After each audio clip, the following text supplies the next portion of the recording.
This might be an unpopular position to take in 2025, but this show, trying to zig while others zag, in 2025 is trying to take baseball back to being segregated. Jeremy is doing a pitch clock segment that exists sort of by itself outside of our show in a space where people insist on talking baseball. I'd like to talk about the baseball. I'd like to talk about just the American League East, not just the Rays, but the Orioles. But nobody else wants to talk baseball here. The only baseball conversation I can get going is Joe Mauer, is he a Hall of Famer? That is where Stugotz and Greg Cody want to talk. So we are putting Jeremy alone with baseball at the end of this hour. And if you want your baseball, it's going to be good baseball. The Yankees start every game by hitting 4 home runs. And the Dodgers are scoring 17 runs a game. Mm-hmm. And underachieving, according to Billy. You come for all the latest baseball news. You stay for me whooping that ass in trivia. Right. And the Mets have the best team in baseball. The Padres are better, and the Jets are not. The Mets are not the best team in baseball. I don't know why you would say the Mets are the best team in baseball. You're a Mets fan. You're a Mets fan that doesn't know who their shortstop is or what he looks like. Right. When quizzed on Francisco Lindor, you're shown a picture of him, and you're Frankie. like, who that is? Yeah. I mean, the Mets do have the best record in baseball, do they not? Do you think they're the best team in baseball? They're 21-10 right now. They're the best team in baseball. Tied with the Dodgers. Yeah. Is Lindor a Hall of Famer or a Hall of Famer? Hall of Famer. What does that mean? He's a Hall of Famer. I didn't understand. Not a Hall of Famer. I mean. Oh, he's not. Wait, what? Okay. Hall of Famer. He's a mere Hall of Famer. Yeah. That mere Hall of Famer was something. Marginal first ballot. Chris, are you aware of how much your father hates your hat? I know, yes, he does the thing with the upside down. Yeah, he's It's he also doesn't like when hats are on backward. Did that hat not come with directions? Yeah, He's well, wearing it backward. That's a good line. That's a good line. Not a good line. It It's a is. good line. Put it on the poll at LeBatard Show. Is it a good line to say to backward hat guy, did that cap not come with instructions? yeah. It's That's true. another one your dad's been using for a My long whole time. life. It's Since Ken Griffey Jr. since the kid was making people mad at Well 19 done. years old, Right. this Hall of Fame voter has been going, hey, Ken Griffey, hey, Junior, calling him Junior derisively. Hey, Junior, you mere Hall of Famer. That cap, did it come with instructions? He's a Hall of Famer, Dan. What's the backward cap thing, the upside down thing? I don't know, man. It's just a trendy thing. I think it looks kind of cool. You know what would be a good trend for hats? Instead of the upside down declaration on the front there, wear the cap upside down. In other words, the Like dome, a rally cap? Yeah, the dome of the cap goes on your head and the bill is up here. Try that just for a second. That's See okay. see what that looks like on your head. One headsets. Did the Angels invent the rally cap? Or was that invented in college I'm on it. baseball? Who invented Wow. the inside-out rally cap? Put it on the poll at LeBatard Show. Did you know that the inside-out baseball cap was known as a rally cap? Put it on the poll as well. Do you know who invented the rally cap? And going back to what we were talking about before, did you know that hands down was a horse racing term? It was the Mets in the 80s. That's what I'm seeing here. There are some, different reports. Giants of the 70s. I'm seeing it's the Giants of the 82 season that are credited with popularizing it. Said that weird. Yeah, you did. And Keep so it moving. I don't remember them doing that, but okay, very good. I guess the Angels are probably I guess the Angels had the rally monkey. The rally monkey, Yeah. But I think they accented the rally monkey with rally cap. He had a rally cap on I that was don't know. also rallied. Did The he? monkey had a rally cap. Did the monkey have a rally cap I don't on? know. I don't think he did, but I think other people were rallying around the rally monkey by having upside down caps. I do think, though, that Chris Cody is generally lacking more confidence than he usually does. And it's not just when he says of his fashion choices, I don't know, man. It's just popular and people are doing it, and so I'm doing it. We're champs, all right? This hat says champs, all Okay, right? why is it upside down, though? I was on a high. I was at the team store, and I was like, that thing says champs, and I want that thing. See, nobody can explain that. They're turning the world upside down, the Panthers are. Is that but it's not just the Panthers. I mean, there's a lot of upside down. Oh no, logos it's a now on trend. hats. Yeah, like the Panthers are just the latest to jump in on it. A lot of people are doing upside down logos. But what is the origin of that? What is the reason for it? Nobody can explain that to It's me. just different, Greg. That's It's it. fashion, Greg. Yeah. That's all it is. Yeah. By the way, a quick note. Rally Monkey did not have a rally cap, but he had a tiny uniform. Nice. Tiny Angels uniform. The reason Chris is losing some confidence, Good fact. though, Stugotz, I don't think that you might know this because we've talked to Chris Fowler and Boog Shambi about the legitimate ordeal it is to be one of these video game voices. They get paid a ton for being these video game voices, Chris Fowler and Boog Shambi, but all of a sudden you're playing Major League Baseball's The Show, and Chris is in the batter's box with his player, and he's being heckled by Boog Shambi, a personal friend, while he plays video games. And that voice, the voice that belongs in a cathedral, is something that shakes him while he's playing video games, because it's not just the voice of baseball, the voice of the show, the voice of a video game he's playing. It's also a voice that's known Chris Cody since he was 11. And he's like criticizing my plate discipline. I don't need to know, Boog, that I swung at 80% of first pitches in this game. Okay? I'm aggressive. This guy's throwing a lot of first pitch fastballs, and I'm trying to jump. I mean, him and Chris Singleton just heckling me about my lack of plate discipline. I've always been a little Boog, and I've reached out to Boog, tried to book him and stuff. Not the best. He does. I've always questioned how Boog feels about me by the lack of responses I get from him. So this just is like piling on my insecurities with Boog now, because now I'm like playing a video game. He's just like, wow.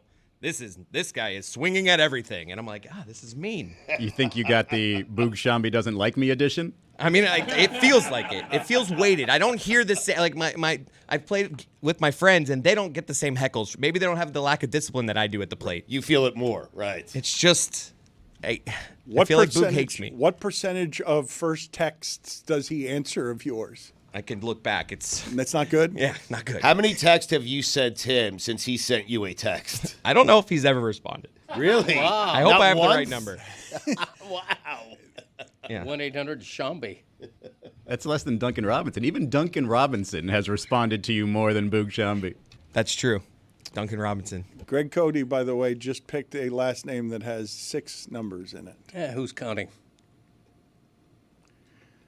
That is the man who voted for a first ballot Hall of Famer, who said he couldn't remember whether he voted for a first ballot Hall of Famer, who That then, again. a month after who's voting counting? for the first ballot Hall of Famer, said he had not voted for a first ballot Hall of Famer who wasn't a first ballot Hall of Famer. Technicality. Catcher, Dan. Exactly. A mere Izzy. a mere Hall of Famer. Izzy, can you tell me whether or not, as somebody who loves basketball and loves South Florida basketball and has seen that the New York Knicks have not closed out a series at home for their customers since 1999, a playoff series. I have seen in that series Karl Anthony Towns take some shots that I'm going to say 5 years ago someone his size never would have taken. He has made all of those shots. He took a half-court three. He has made all of those shots, and he can make the argument and not be wrong that he's the best shooting big man that there has ever been. But if he takes one of those shots late and misses it from 30 feet, because he's been getting very comfortable just floating around the perimeter. They're great when they go in, When man. they go in, and they've gone in the last few games, and he's taking shots from very far away. This is what they call a make or miss league, right? This is what they mean. You make them, you're a hero in New York. You miss them, and they call you a coward in Minnesota. Like, if he misses these shots, it's, here goes Cat again, scared of the moment because he's taking long-distance shots, which are bailout shots, let's be honest, right? And he's making them now. Now he looks like a clutch player before, or if he misses them, it's, oh, wow, what a bailout shot. What a terrible clutch player Cat is. He has looked better, way better than he did in Minnesota, at least in these first couple playoff games, outside of the disappearing act he had in the first game. But it's like, is this the transition to what we all thought Cat would be? Like, is he starting to turn the corner? Well, you almost would have to. Like, if you are in multiple playoff series where you are somebody who is relied upon often you're going to get past some of those nerves. Like, those things were obvious in Minnesota. It wasn't just the shots that he was taking or wasn't taking. It was the fouls. He was constantly fouling and just terrible reach-ins and things that you realize maybe a first or second year player would do. He was doing in the postseason. Not happening as much now as a New York Knick. Of course, he's gotten more tough and more callous by everything that's happened around him. I don't love the fact that people mock how he talks, because I guarantee in his head that's something that is just, I mean, he did an interview with me where he lowered his voice because he didn't want to be mocked. So I think you're just calloused, you're just toughened, and he is now just playing a little bit more freely. Let's get a couple of rounds in, if they continue to win, see how free he plays, because I think the nerves will come back. You're being accused of something here by Stugotz. Thank you. Could have told the story without it. I mean, Without what? Referencing the fact that he interviewed Karl Anthony Towns. I mean, he did lower his voice specifically great nugget. while he was talking to me. It's a good nugget there. The point that you're making, and I don't know that Greg or some other people in the audience know the point necessarily that you're making. Karl Anthony Towns, who's viewed as weak. Karl Anthony Towns, who's viewed as weak. I'm going to say that again just so that you understand what you're calling weak. Karl Anthony Towns, who is viewed as weak just because Jimmy Butler says so, Yeah. is someone who has a voice that isn't as masculine, I'm putting that in quotes, as the rest of him. And he is mocked for it in a way that he's clearly insecure about. Think about that for a second. As Zion Williamson is worried about the internet talking about his weight and what we're doing to some of these people, where Karl Anthony Towns is talking to Towns, I keep taking the S away, is talking to Izzy and feels the need to change the way that he speaks because of something that is happening that people are mocking, something he can't really change, which is the sound of his voice. I guess you can change it if you're forever talking or trying to talk. Changed it for Izzy. In baritone, Yeah. or talking the way that Roy does when Roy decides to sing. But think about Karl Anthony Towns having to be careful about how he speaks to Izzy because of some insecurities trying to wrap in a disguise. There was a post-game presser last season with him and Anthony Towns, I believe, in the postseason. Where Who and Anthony Towns? Karl Anthony Towns and Anthony Edwards, excuse me. A couple of Anthony's cutting it up. Well done. But they, and somebody said after all that. And then Anthony Edwards mockingly said in the Karl Anthony Towns voice, after all that, and they kind of laughed about it together. And I looked at Karl Anthony Towns, and that dude was in hell. Like, he had to just laugh off, ha, ha, ha, I get it, you're making fun of me, that's funny, I sounded crazy. He doesn't sound crazy in his mind, he's just talking. But he has to like laugh about it, laugh it off. There was another player recently that just did an entire, podcast guest, did an entire bit on, as Karl Anthony Towns in this, super feminine voice. And it's just like, can't we talk about something else? Like, do we have to make fun of the way this guy talks? Speaking of Anthony Edwards, a little jump off point. He's become my favorite player in the NBA, and I think the NBA needs him. More so than just being the face of the league, more so than being the next young player. It's like the NBA needs a villain. And it feels like Anthony Edwards can be that villain. He's yelling at people in the crowd, saying that his is bigger than theirs. All of the stuff that we hear from Anthony Edwards. And then we have this from last night after extinguishing the Lakers, Luka, LeBron, the blueprint, all that stuff. This is him outside the Crypto.com arena for whatever reason. We don't know why he's walking, where he's walking to. He has this to say about Lakers fans. Business, man. How y'all gonna be with me? I just sent y'all home. Tyler, how they gonna do that? They be talking, man. They been talking all week. Hey, all the analysts said what they say. Lakers in 5. And then look, when we was up 3-1, they said Lakers in 7. And they said, go to hell today. Hey, Tyler, what is it? Hey, the good guy gonna die in this movie. Dan, that is the perfect villain for the NBA. The guy who can do anything, say anything he wants, kind of get away with anything he wants. If you look at some of the stuff that's in his personal life, like, he just runs the entire league at, 25, 26 years old? He's younger than that, isn't he? You cannot do that after going 5 of 19 and 0 of 11 from 3. Sure. You simply cannot do that. Sure, but what happened? 0 for 11 from 3. But what happened? Okay? But what happened? They won. Okay.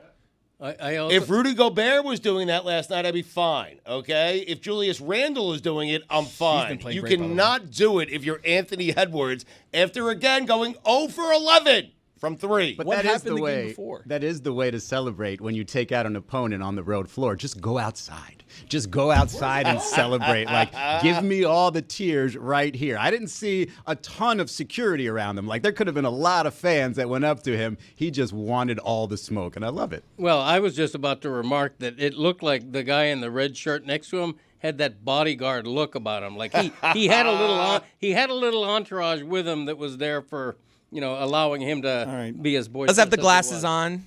Could be a bodyguard. I mean, that's definitely security/friend. He But has a group of people around him, as he should. He didn't have a group of people around him on any of those 11 threes and still missed them all. Yep. 43 the game before.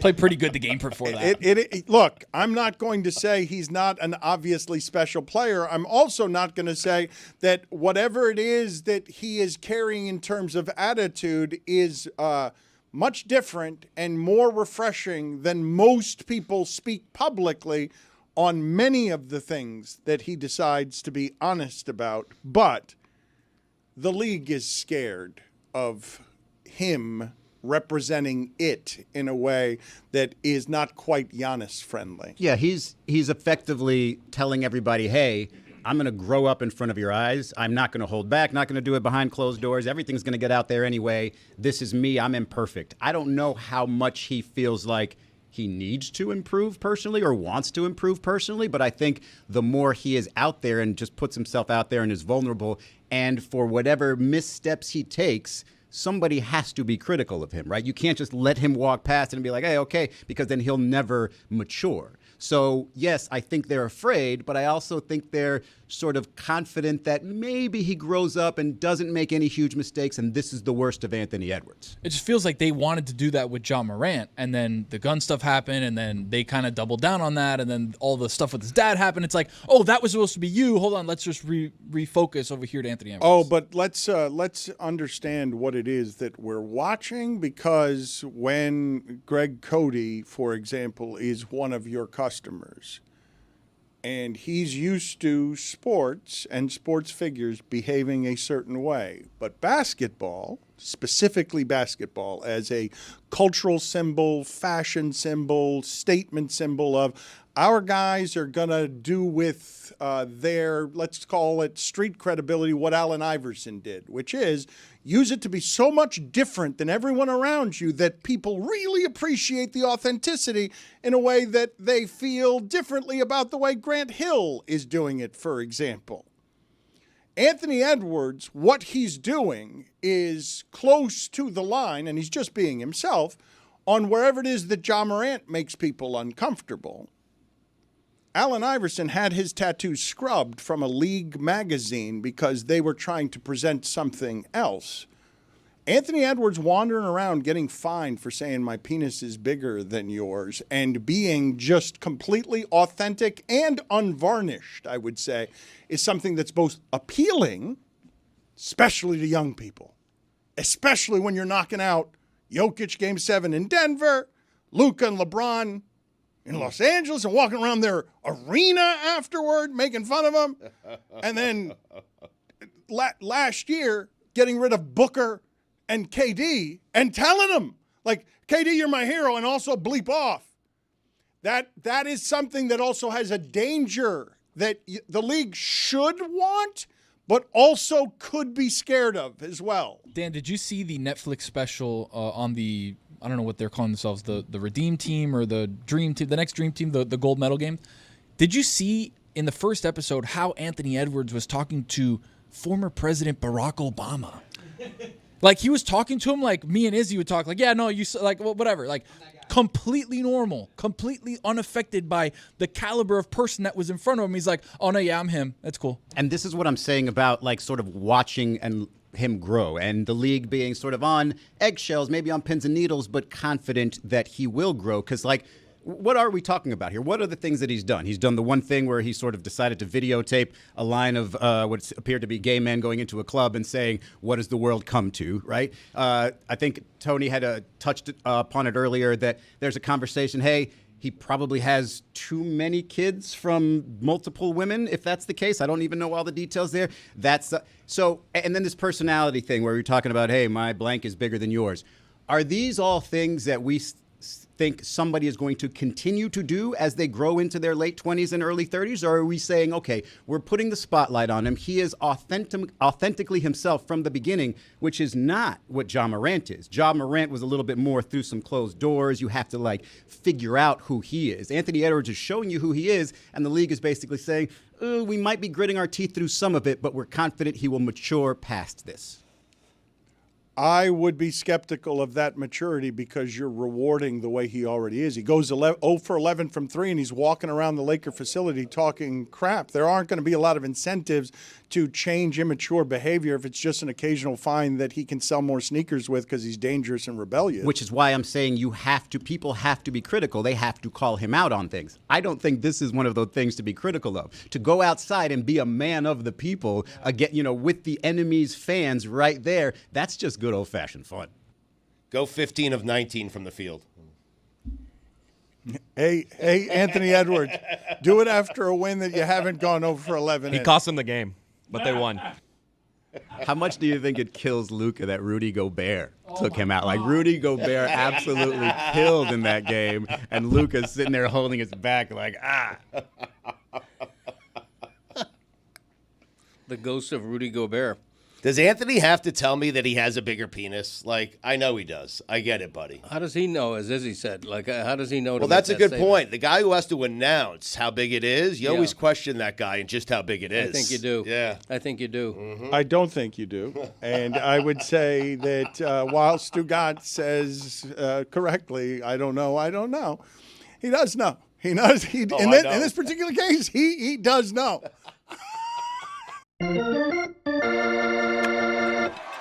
Welcome to the Pitch Clock. Here's the pitch. A 2-part baseball segment combining a nostalgic baseball trivia game and an interview with an expert. This is the Pitch Clock. Another week, another Pitch Clock. Hi, everybody. We're back. It's me, it's Chris, it's Taylor as always. We'll get to our MLB expert coming up in just a moment. But Taylor, what is our trivia game for today? On April 11th, Jose Quintana of the Brewers made history when he beat the Diamondbacks and became the 24th pitcher in MLB history to get a win versus all 30 MLB teams. In front of you guys, you have to guess the other 23 pitchers on that list. And to help you guys out, I gave you the initials of the pitcher, the team they won the game for, and the year they did it. And it's 3 strikes and you're out format. Okay. We'll have Chris go first. Of course we will. Chris? Oh, man, hold up. This is let me digest this for a second. So, wait, this That's is not how the this year works. that It's it the pitch happened. clock. Chris, you're on the clock. All right, I'm on the clock. Al Leiter, 2002. All right. See, now, all right. And that's correct. Al right? Leiter is correct. Yeah, all right. Damn. All right, I'll just go to the next one. 2004 Yankees, Kevin Brown. Never earned his pinstripes. It is Kevin Brown. Okay, I'm going to go 2004 Kurt Schilling. 2004 is Kurt Schilling. 4th guess overall. I'm going to go ahead and skip over to 2008. The Phillies, JM. That's Jamie Moyer. Yeah. It is Jamie Moyer, who pitched until he was 49. Oh, my God. I love him. Man, I want to go on a heat check really early here. I got a couple that I feel like I'm going to go 2010 Dodger with the initials VP, Vicente Padilla. It is Padilla. Oh, my goodness. That was the first one. I looked at this sheet. I'm just Dude. like, VP, Vicente Padilla. What a pull. You should have kept that for later. All right, I'm going to go ahead. I'm going to try to just stay in chronological order where I can. But I'm going to skip. I'm going to go to 2010 San Francisco. I thought Zito. you were staying in order. Well, I skipped WW. I skipped RJ. Yeah. I'm just where I can. That shows you what I don't know. Yeah, that's right. Barry Zito. 2010 Giant is Barry Zito. Yeah, of course it is. I'm gonna go ones that are, I'm gonna learn from my last one. I'm gonna go to one that I think you'll know. I'm gonna go 2016 Cubs JL John Lester. I hate to say it, it's a strike. Really? Wow. but I'm afraid to say. My You know plan what? backfired. I'll get a strike if I need to. 2016 Chicago Cubs JL. Is that John Lackey? It is John Lackey. Chris's plan immediately backfired. I don't like Immediately the backfiring. dismissive nod that Ethan was doing in here. As soon as I said it, he's just like, no, I that's think wrong. it's so made the same funny. mistake. I think it is so funny that you made the decision to say, "Let me do the safe one." Got it wrong. And I now don't you're remember down in John this Lackey game. being a Cub. A Cub? Like, I thought that I would have bet my daughter. I would have bet my daughter's life if that was Say- John Lester. You could say you were lacking the knowledge Yeah, that he was a that Cub. Now our 2025 MLB expert is here, and I'm really excited to welcome in Ryan Bass because not only is he a fellow UCF Knight, not only is he a fellow MLB in-game reporter for the Tampa Bay Rays, but Ryan, you also have a pretty amazing connection to this show. So I'm going to give you a second to endear yourself to the audience before we get to your analysis. Yeah, my connection goes all the way back to 2006 and 2007 when I interned at 790 The Ticket in South Florida. I am a Miami native. And so to have had the opportunity to shadow Dan, Mike Ryan, the shipping container back then, Jonathan Zaslow and Boog Shambi, George Sedano. I interned for Israel Gutierrez, who is my personal mentor at the Miami Herald. So, dude, I was pumped when you asked me to come on here. You know how proud I am of you being a fellow UCF Knight and the rise we've had in this business. And so genuinely excited, my friend, to talk some baseball with you. You're the man. Thank you for all of those kind words that none of our audience wants to hear whatsoever. What they do want to hear about are Dan's Tampa Bay Rays, because you are the in-game reporter for them, and they've been one of the hotter teams in baseball as of late. They had a nice series sweep over the San Diego Padres. So do me a favor, let's tell people about this team. Who's worth watching, what's worth watching, and why is the answer my favorite player in baseball right now, Chandler Simpson? There's a reason the Rays are 6-2 since Chandler made his debut, and it's because he is that type of a game changer for this entire team. He's changed the dynamic.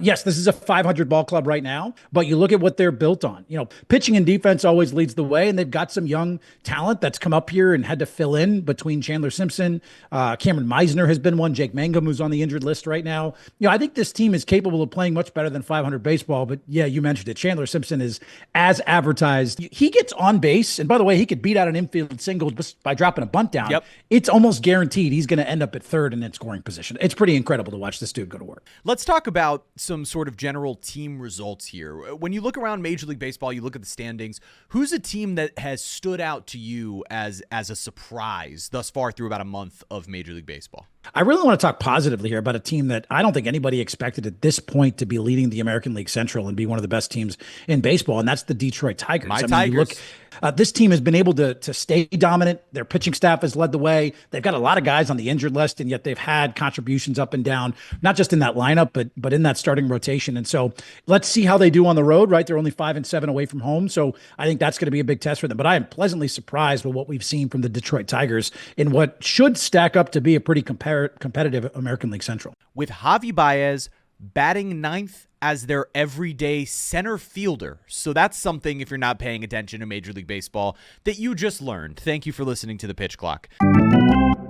Anywho, So I have a strike? There's a strike on Chris Cody Yeah. through 4 rounds. We have 1 strike on And your Chris backup, Cody. Chris. I'll go the next year. No, same year, 2016 Nationals MS Max Scherzer. It is Max Scherzer, and in that start, he had 20 strikeouts. Wow. That's impressive. Fun fact. I'll stay in this general area of time and say that the 2015 San Francisco Giants TH, is that Tim Hudson? It is Tim Hudson. I had that written down too. I just got scared after the Lester thing. Yeah, I get it. We're really working through this list, and there's a couple of initials here that I am panicked. 2021 Yankees, Garrett Cole. It is Garrett Cole up against the Astros. I'll go ahead and go 1 year previous, or 1 slot previous to that. It's 2019. It's the Houston Astros with the initials ZG. That's Zach Greinke. Against the Royals, correct. I'm going to go 2017 Twins, Damn. BC, Bartolo Colon. It is Bartolo Colon. Man, I am rattled from Things John are Lester. That getting John Lester messy. thing that's painful right there. Okay, I'm going to go ahead and say that the 2012 Pirate is A.J. Burnett. That's it. I had that written down. I was saving that one. It is A.J. Burnett. Okay, cool. All Against right, the good. Marlins, too, I believe. Thank goodness. Man, we're down to. I only have one more that I feel like That I you feel definitely- good Actually, about? 2. I'm going to go 2024 Cardinal LL Lance Lynn. Yeah, it has to be. It is Lance Damn, Lynn. that's one of the ones I just wrote down. Oh boy. I'm just to think out loud here. The 2023 and 2024 selections that are there, I can't understand why I don't know who they are. I think I know the Brave. Because obviously I should know who they are. The Brave is going to come to me at some point, but the 2023 Met is bothering me. But I'm going to go ahead. JV, there's multiple. There's 2 JV. All right, so I know the other on one. this sheet. I think I know the other one, and I'll go there first. Oh damn it! Now as I said it out loud, 2010 New York Yankees JV. Is that Javi Vasquez? Yeah, that has to be. It is Javi. Javi Vasquez. Awesome. I'll go with the 2024 one. I mean, that's just the initials of a starter they have. I don't know this guy's that he's won against every team. I'll go Charlie Morton, Braves. It is Charlie Morton, who is off to a dreadful start this season. The Rockies are presently on pace for 24 wins this Major League season. Ryan, what in the world is going on with the Rockies? They right now are on pace. If they maintain, right, if they keep this current 143 winning percentage, they will reach 20 wins mid-September. The Mets have 20 wins right now. And it doesn't get any easier for them. 45 of the remaining 134 games left this season are against teams that currently have losing records. That's 34% of their remaining schedule. So they're going to be playing some really high-quality baseball teams the rest of the way. Oh my God. I don't know how they recover from this. I hate in sports in any sense when we see guys that we know are elite at what they do start to struggle at that thing. And right now, relievers around Major League Baseball, particularly closers, are really struggling. And I want to highlight a couple of them. Emmanuel Clase, who we talked about several times last year on the Pitch Clock, if not for Tarek Skubal, could have been potentially the Cy Young as a Cleveland Guardian closer. And then there's Devin Williams, who was the big acquisition for the Yankees as a reliever this offseason. What's going on with these closers? Is there something there, or are we going to be looking back at this episode of the Pitch Clock at the end of the season and be going, what were you worried about? Look, I think especially in high leverage roles like these relievers have, we relievers have been in, there are guys that are going to struggle. When you look at the overall advanced metrics of some of these guys, especially Devin Williams, you look at his 2 big pitches, right? When you look at the four-seamer and the changeup. The four-seamer guys are batting .462 against this year. That has been one of his best pitches strategically over his career. Same thing with the changeup. That has been a huge weapon for him, and hitters are hitting .273 against it. So his 2 pitches right now are getting hit pretty hard. And when you look at Emmanuel Clase, I thought it was crazy. He has given up almost twice as many earned runs so far this year than he did all of last year. So just kind of crazy to see, what is going to happen from that relief standpoint. But, I venture to say, Jeremy, when we look back into the end of the season, these guys will have it figured out and they'll be back in their respective roles. Final question for you. So here we go. I think I've decided that here on the Pitch Clock, I want to start focusing on stardom around the game. To take something from the Lonely Island podcast with Seth Meyers, where those guys are talking about what they refer to as a golden era in SNL, which was, Maya Rudolph and Amy Poehler and Fred Armisen and Bill Hader and all of them. I think we're in a golden era of stardom in Major League Baseball. This week, I have 2 names for you. They're pretty obvious names within stardom. Paul Skeens, Aaron Judge. Pick the guy you want to, and let's roll. Picking between the 2, it's tough for me, but I'm going to go with a guy who I get a chance to see up close and personal many a times, being a sideline reporter for the Rays, in Aaron Judge, right? The numbers are mind-boggling stupid. To hit 405 at where he's at right now, to be the best hitter in the world, his strikeout rate, his chase rate, his 2-strike batting average are all at career best levels. He has neutralized what had been his biggest weakness, and that was strikes down and away in the zone. This year, on strikes down and away in the zone, he's hitting .381 as an average, and his slugging is .524. He has neutralized what had been his biggest weakness, and he is turning that into a strength. If he can consistently do what he's doing now, he might go down as, if not the greatest hitter in all of baseball, top 5 for sure. He's going to go down certainly as one of the greatest right-handed hitters of all time.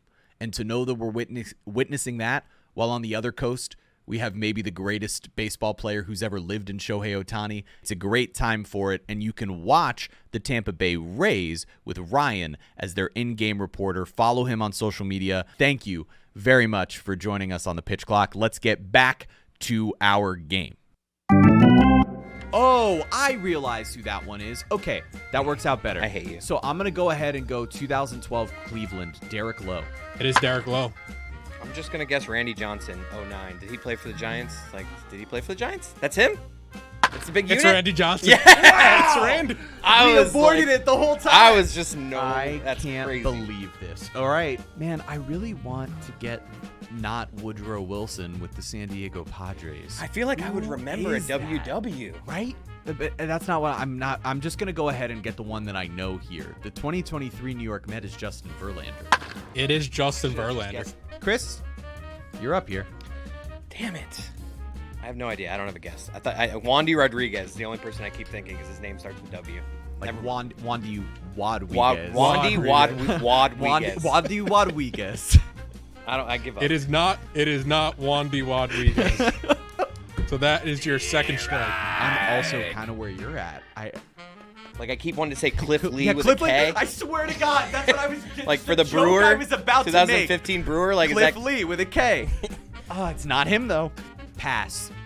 I'm going to put Jeremy's official guess as Cliff Lee with a K. All right, good. Brewer. Thank you. Incorrect. All right, good. Thank you for putting Cliff Lee. So you have one strike, I have two. So I just need Correct. to pull one out of my. Yeah, right if you here. can foul one off. I'm going to say that the DH from Washington in 2013 is Daniel Holland. It's not Daniel Holland, and that's going to be Chris Cody's third strike. Thank God. For a second? I pass. I can't. I don't know any of these. For a second, he had me worried because it is a Daniel. Dan Herron. Oh, Herron. I throw 88. Damn it! Wow, Dan Herron. Taylor, can you tell us the other three? Not as gettable. The Ranger in 2004 was Terry Mulholland. Oh, the 2006 Padres, Woody Williams. No, that one Never heard of that person. And then 2015, the Milwaukee Brewer, Kyle Loesch. Oh, damn it! Taylor, this was a good game. And guess what? It's another victory for your boys. So mad. I'm pretty excited. Hey, another Pitch Clock next week. We'll see you then.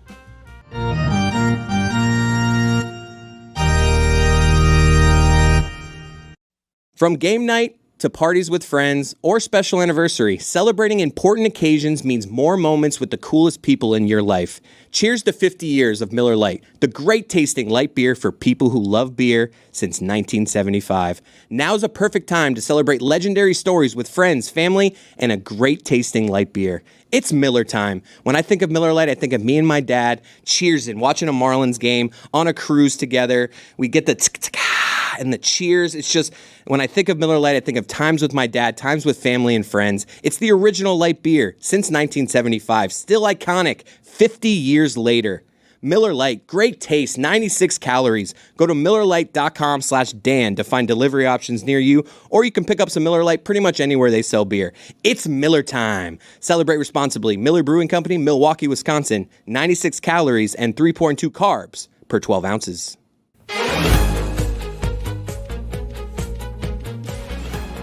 That's right. It's Thursday Thunder, and it's brought to you by our friends at DraftKings. DraftKings, the crown is yours. Juju, what do we got?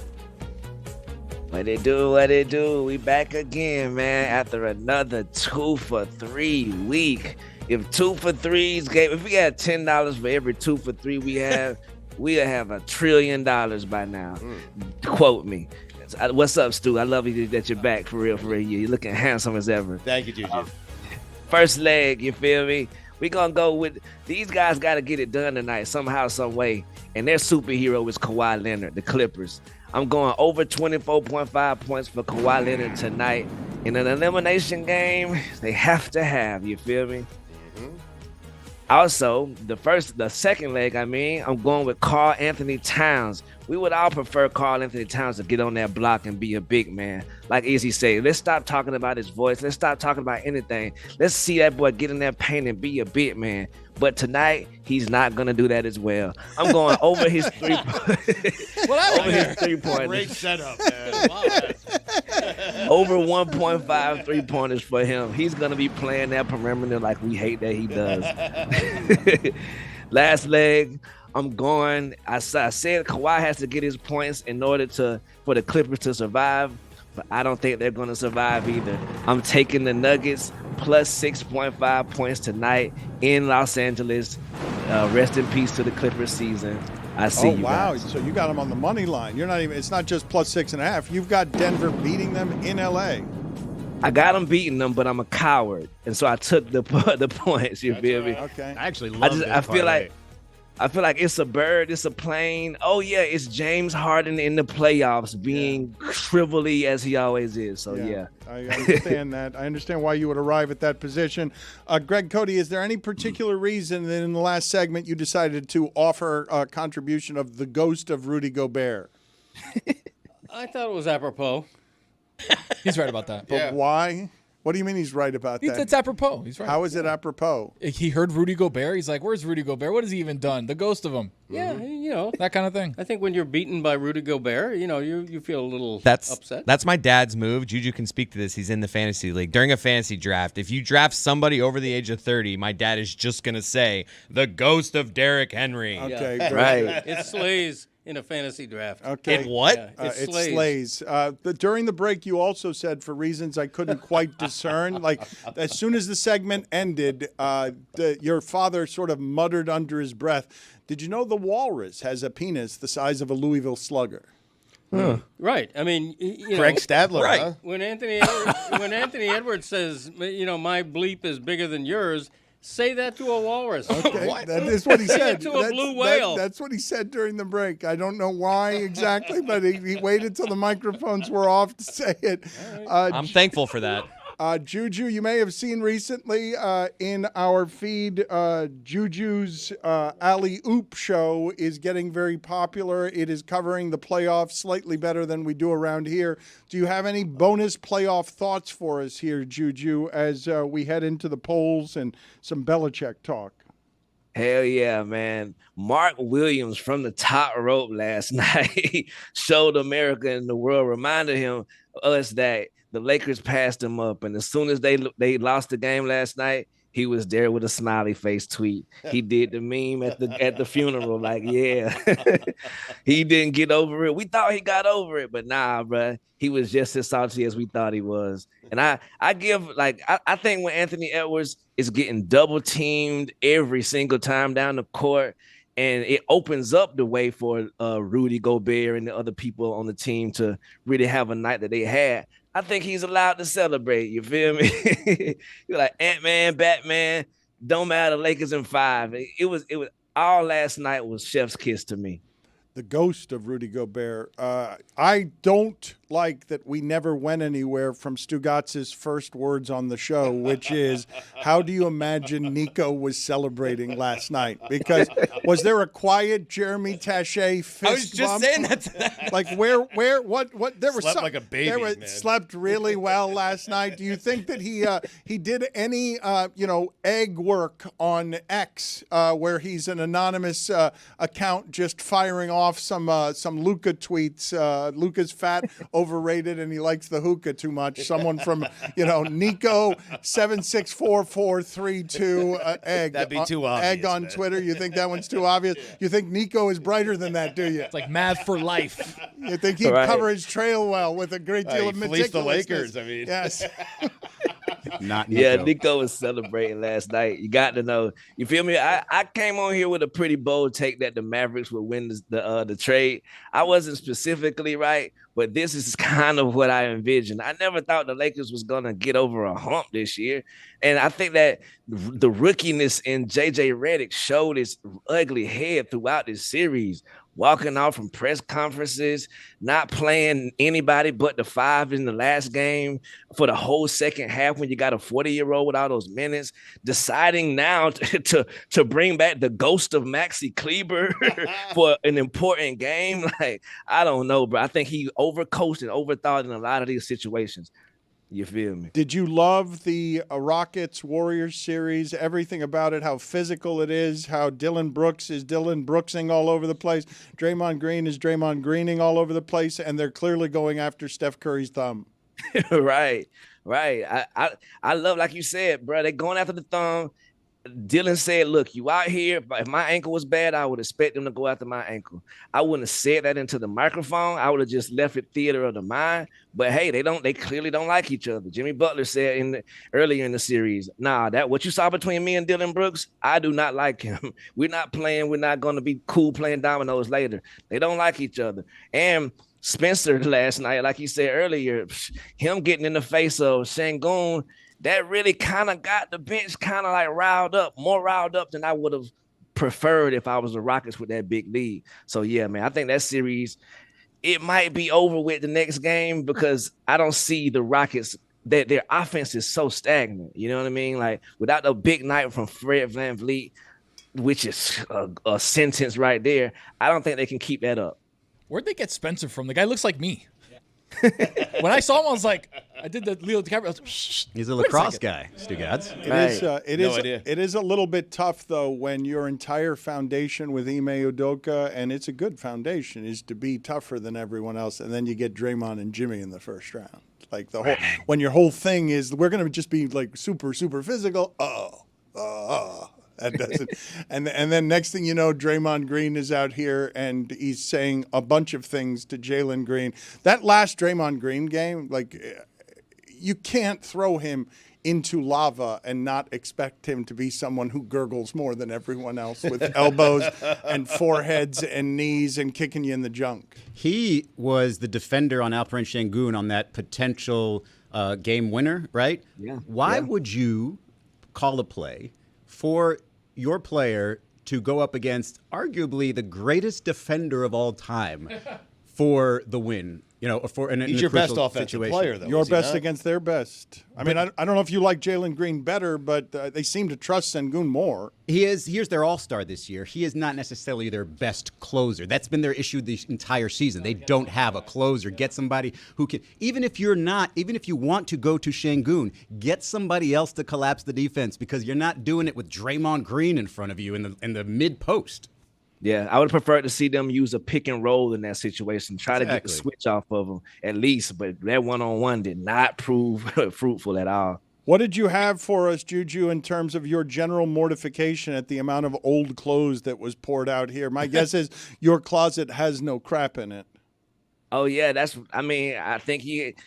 I don't know about that. I think you forgot who you're talking to right quick because a lot of times I be having stuff on that y'all would not even imagine. Like, for example, this hat right here that I wore a couple days ago. This is from the 1988 Pro Bowl, like literally from the Bills, 1988. And I got a couple of stuff right here. This is from 1996, the Olympics here in Atlanta. You feel me? Yeah, but it's too clean. But Juju, right. it looks beautiful though. It looks okay. You got some, but it doesn't look like. Look, I'm not criticizing that you got stuff from the '90s. I'm just saying you took better care of it than Greg Cody, who clearly had it under some furniture in his garage. Right. Need mothballs. Yeah, you gotta have mothballs in it.